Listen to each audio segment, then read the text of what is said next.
के आंकड़े समझना बाकी हैं। अब आपको उत्तराखंड और गोवा के एग्जिट पोल के मायने भी समझा देते हैं।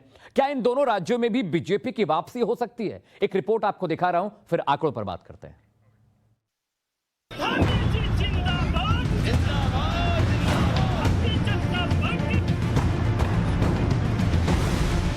क्या उत्तराखंड में फिर बनेगी धामी सरकार?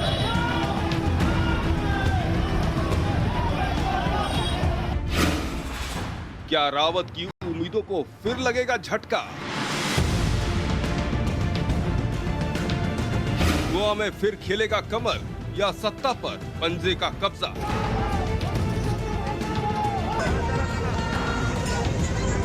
उत्तराखंड में चुनाव से ठीक पहले युवा चेहरे की ताजपोशी का दांव बीजेपी के लिए फायदेमंद साबित हो सकता है। कम से कम एग्जिट पोल के अनुमान तो यही बयां कर रहे हैं। इस पहाड़ी सूबे में टाइम्स और नवभारत वीटो के एग्जिट पोल की क्लियर पिक्चर से पहले आपको रीजन वाइज अनुमान बताते हैं। 70 सीटों वाले उत्तराखंड की 19 सीटें गढ़वाल रीजन में आती है। यहाँ बीजेपी को 14 और कांग्रेस को 5 सीटें मिल सकती हैं, जबकि आम आदमी पार्टी का खाता खोलना भी मुश्किल है। गढ़वाल के बाद कुमाऊं की जहां 14 सीटें हैं, यहां कांग्रेस के मुकाबले बीजेपी कहीं आगे निकलती दिख रही है। बीजेपी को कुमाऊं की 8 सीटें मिल सकती हैं, तो कांग्रेस को 5 और 1 सीट आम आदमी पार्टी के खाते में जा सकती है। उत्तराखंड में सबसे बड़ा इलाका टिहरी का है। टिहरी में 37 सीटें और इस इलाके में बीजेपी पिछड़ सकती है। टाइम्स और नवभारत के एग्जिट पोल के मुताबिक टिहरी में बीजेपी को 15 तो कांग्रेस को 21 सीटें मिल सकती है। इस इलाके में 1 सीट अन्य की झोली में भी जा सकती है। अब आपको पोल ऑफ पोल्स का कैलकुलेशन दिखाते हैं। तो टाइम्स और नवभारत के एग्जिट पोल में बीजेपी को 37, कांग्रेस को 31, आपको 1 और अन्य को 1 सीट मिलने के आसार हैं। जबकि सी वोटर के मुताबिक बीजेपी को 29, कांग्रेस को 35, आपको 2 और अन्य को 4 सीटें मिल सकती हैं।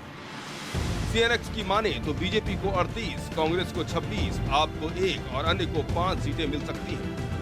एक्सिस माई इंडिया के मुताबिक बीजेपी को 41, कांग्रेस को 25, आपको 1 और अन्य के खाते में 3 सीट जा सकती है। टुडेज चाणक्य के सर्वे में बीजेपी को 43, कांग्रेस को 24, आपको 0 और अन्य को 4 सीटें मिलती दिख रही है। इस पोल्स के औसत की बात करें तो बीजेपी को 38, कांग्रेस को 28, आपको 1 और अन्य को 3 सीटें मिल सकती हैं। उत्तराखंड में बीजेपी की वापसी के आसार हैं और अगर ऐसा हुआ तो 22 साल के उत्तराखंड का इतिहास बदल जाएगा। सीएम धामी ने भी रुझानों के मुताबिक ही नतीजे आने का दावा किया। हमारी प्रचंड बहुमत की सरकार बन रही है, इसको लेकर मैं पूरी तरह से आश्वस्त हूँ और मुझे कोई संदेह नहीं है।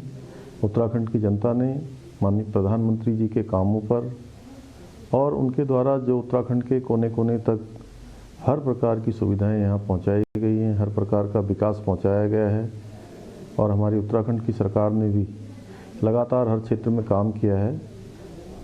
मैं पूरी तरह से आश्वस्त हूँ कि हमारी प्रचंड बहुमत की सरकार यहाँ बनेगी। उत्तराखंड के बाद बात गोवा की, जहां बीजेपी पिछड़ती नजर आ रही है।